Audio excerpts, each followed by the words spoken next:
Sumainyo ang Panginoon. At sumayo rin. Ang mabuting balita ng Panginoon ayon kay San Lucas. Papuri sa iyo, Panginoon. Noong panahong iyon, samantalang pinag-uusapan ng mga alagad kung paanong nakilala si Jesus sa paghahati-hati ng tinapay, si Jesus ay tumayo sa gitna nila. Sumainyo ang kapayapaan, sabi niya sa kanila. Ngunit nagulat sila at natakot sapagkat akala nila'y multo ang nasa harapan nila. Kaya't sinabi ni Jesus sa kanila, ano't kayo'y nagugulumihanan? Bakit nag-aalinlangan pa kayo? Tingnan ninyo ang aking kamay at paa. Ako nga ito. Hipuin ninyo ako at pagmasdan. Ang multo'y walang laman at buto, ngunit ako'y mayroon tulad ng nakikita ninyo. At pagkasabi nito, ipinakita niya sa kanila ang kanyang mga kamay at mga paa, nang hindi pa rin sila makapaniwala dahil sa malaking galak at pagkamangha. Tinanong sila ni Jesus, may makakain ba riyan? Siya'y binigyan nila ng kaputol ng isdang inihaw, kinuha niya ito at kinain sa harapan nila. Pagkatapos sinabi sa mga alagad, ito ang tinutukoy ko nang sabihin ko sa inyo, noong kasama-sama pa ninyo ako, dapat matupad ang lahat ng nasusulat tungkol sa akin sa kautusan ni Moises, sa mga aklat ng mga propeta at sa mga aklat ng mga awit. At binuksan niya ang kanilang mga pag-iisip upang maunawaan nila ang mga kasulatan. Sinabi niya sa kanila, ganito ang nasusulat, kailangang magbata ng hirap at mamatay ang Mesiyas at muling mabuhay sa ikatlong araw. Sa kanyang pangalan, ang pagsisisi at kapatawaran ng mga kasalanan ay dapat ipangaral sa lahat ng bansa magmula sa Jerusalem. Kayo ang mga saksi sa mga bagay na ito. Mga kapatid, ang mabuting balita ng Panginoon. Pinupuri ka namin, Panginoong Hesukristo. Magsiupo muna po ang lahat. Magandang umaga po sa inyong lahat. Pakibati nga po ang katabi ng magandang umaga. Mga kapatid, tayong lahat ngayon ay nagkakatipon bilang isang mag-anak ng Diyos upang ipagdiwang ang banal na misa ngayong ikatlong linggo sa Pasko ng muling pagkabuhay. At hayaan po natin na sa umagang ito, simulan po natin ang ating pagninilay sa simpleng katanungan. Ang tanong ko po sa inyo, meron po ba kayong kilalang tao na alam ang lahat ng bagay? Meron po ba? Yung kilala niyo pong tao na alam niya ang lahat ng bagay. Yung mister, wag niyong tingnan yung misis ninyo. No? O kaya yung misis, wag niyong tingnan yung mister ninyo. No? Meron po bang taong alam niya ang lahat ng bagay? Sa madaling salita, yung tipo ng tao na kailanman hindi siya nagkakamali. Kasi nga alam niya ang lahat ng bagay. Pero kung tutuusin mga kapatid, sa realidad ng buhay, wala naman talagang taong alam ang lahat ng bagay. May mga taong nagkakamali. May mga taong may pagkukulang. May mga taong may kahinaan. Bakit ko sinisimulan sa ganitong pamamaraan ang ating pagninilay ngayong umaga na ito? Dahil kung mapapansin po natin sa ating unang pagbasa, pinaalala ni San Pedro ang marahil mali na nagawa ng mga Hudyo. At ano po yung kamali ang ginawa ng mga Hudyo? Sinabi ni San Pedro na pinili ng mga Hudyo ang isang magnanakaw kesa kay Jesus. Pinili ng mga Hudyo na palayain si Barabas kaysa kay Jesus. At pinaalala ni San Pedro na marahil ang pagpili na ito ay nagmula nung mga oras na akala nila yung mga bagay na ginagawa nila ang tama. Pero alam natin ang buong kwento. Nagkamali sila.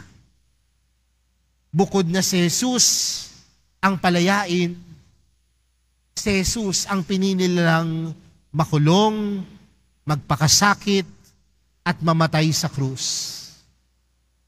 Pero napakaganda ng paalala ni Pedro. Sa kabila ng pagkakamali nila, hinayaan niyang magbalik loob ang mga taong ito. At sa pagbabalik loob, piliin ang tama. Piliin si Jesus. Mga kapatid, sa realidad ng buhay, lahat tayo nagkakamali. Lahat tayo may kahinaan. Lahat tayo may kapalpakan. Pero sa kabila ng kahinaan at kapalpakan natin sa ating buhay, paalala sa atin na kung alam na natin na tayo ay nagkamali, huwag na tayong umulit sa pagkakamali. Bagkus, kung alam na natin na tayo ay nagkamali, sa susunod na pagkakataon, tayo ngayon itatama ang pagkakamali. Aminin po natin o hindi, may mga pagkakataon, alam naman na talaga nating mali, pero pilit pa rin nating ginagawa ang mali. Alam na nga nating bawal, pero patuloy pa rin nating ginagawa ang bawal. Sa madaling salita, baka hindi tayo natututo sa mga pagkakamali. Mga kapatid, normal na tayo ay magkamali. Pero hindi normal na paulit-ulit ang pagkakamali. Hindi normal na hindi tayo natututo sa mga pagkakamaling ating nagawa. Kaya mga kapatid, sa araw na ito, pinapaalala sa atin na ang pagkabuhay ng Panginoon ay pagpapaalala sa atin na sa kabila ng ating kahinaan, kakulangan at pagkakamali sa buhay, pwede pa rin nating maitama ito. Kaya nga kung mapapansin po natin sa ating ibanghelyong napakinggan, si Jesus nagpakita muli sa kanyang mga alagad. At sa pagpapakita ni Jesus sa kanyang mga alagad, nakilala ba siya ng kanyang mga alagad? Hindi. Dahil ano ang tingin nila si Jesus? Si Jesus ay parang isang multo.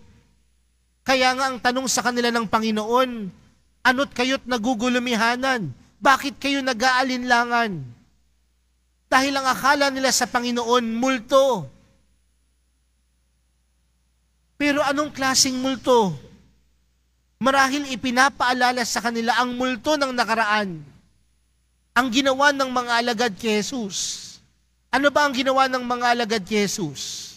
Nung si Jesus ay dakpin, nung si Jesus ay pahirapan, di ba si Pedro itinatwa ang Panginoon ng 3 beses? Di ba ang mga alagad nagsitakbuhan, nagsipagtago, ayaw madamay, ayaw mahirapan kagaya ng Panginoon. Kaya marahil nung mga oras na yon, wala silang mukhang maiharap sa Panginoon. Pero tingnan natin yung disposisyon ni Jesus. Ano ang ginawa ni Jesus? Ano ang pagbati na ginawa sa kanila ng Panginoon? Sumainyo ang kapayapaan. Pero kung tayo si Jesus, hindi natin babatiin ng sumainyo ang kapayapaan ng mga alagad natin. Ano ang gagawin natin? Susumbatan natin. Di ba iniwan niyo ako? Di ba pinabayaan niyo ako? Pero bakit gano'n na lamang ang pagbati ng Panginoon? Dahil ang Diyos, sa kabila ng ating pagkakamali at kakulangan, hindi manunumbat. Bagkus magpaparamdam ng pag-ibig at kapayapaan.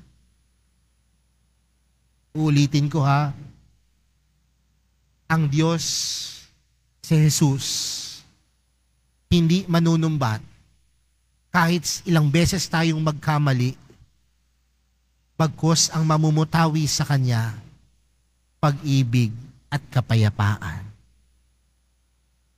Kaya nga, ipinaramdam ng Panginoon na siya ay buhay. Paano? Dalawang pagkakataon na nabanggit sa Ebanghelyo.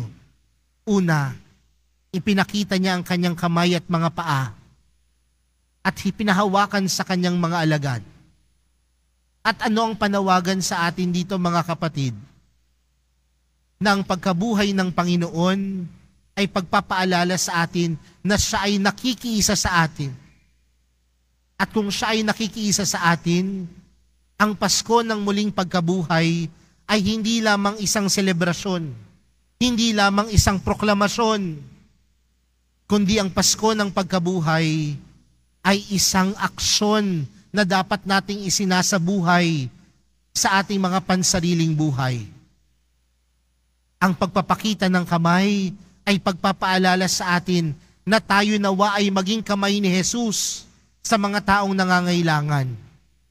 Ang paa ni Jesus ay nangangahulugan na tayong lahat ay dapat maging paa ng Panginoon upang ipahayag ang kanyang mga gawa, upang ipahayag ang kanyang kabutihan, upang ipahayag ang kanyang salita.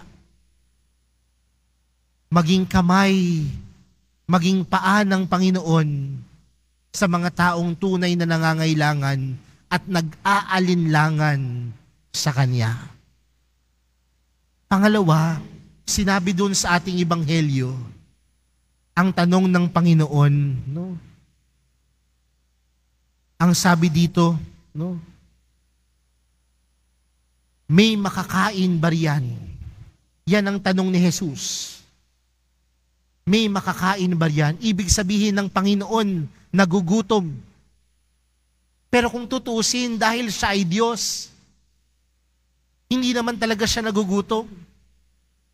Pero ano yung pinapahiwatig sa atin dito, mga kapatid? Na kung ang Panginoon ay nagugutom para sa atin, marahil ang bawat isa sa atin may kanya-kanya ding kagutuman. Pero ang kagutuman na nararanasan natin, mapapawi, nino? Walang iba kundi ni Jesus. Kaya nga magandang tanungin sa buhay natin, ano ba yung kumukumpleto sa buhay mo ngayon? Ano po ba ang kumukumpleto sa pagkatao po ninyo sa mga oras na ito? Marahil sasabihin ng ilan, Father, ang kumukumpleto po, pamilya ko.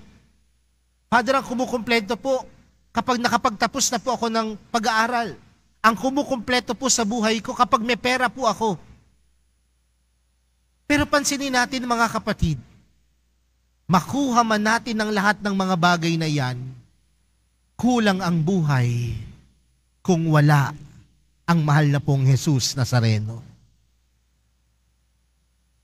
Kulang ang buhay kung wala ang Diyos sa buhay natin. Nandoon pa din yung kagutuman. Pero ang papawi sa lahat ng gutom, ang kukumpleto sa buhay natin, walang iba kundi ang ating mahal na pong Jesus Nazareno. Mga kapatid, lahat tayo nagkakamali dahil lahat tayo may kakulangan. Pero sa kabila ng ating kakulangan, patuloy ang buhay dahil ang kumukumpleto sa buhay natin, walang iba kundi si Jesus. Walang iba kundi ang mahal na pong Jesus Nazareno. At kung ang kumukumpleto sa buhay natin ang mahal na pong Jesus Nazareno, ano po ang hamon sa atin? Maging kamay ni Jesus. Maging kamay ni Jesus sa mga taong nangangailangan ng tulong. Maging paa ni Jesus upang tayo ay makapagpahayag ng salita ng Diyos. Mga kapatid, sa pagpapatuloy po ng ating banal na misa para sa araw na ito, sa 3 linggo ng Pasko ng muling pagkabuhay, tandaan po natin, hindi tayo perpekto. Hindi ka perpekto. Hindi mo alam ang lahat. At kung hindi mo alam ang lahat, nandyan ang Diyos, nandyan si Jesus, upang ikaw ay buuin at ang iyong buhay ay maging kompleto. Amen.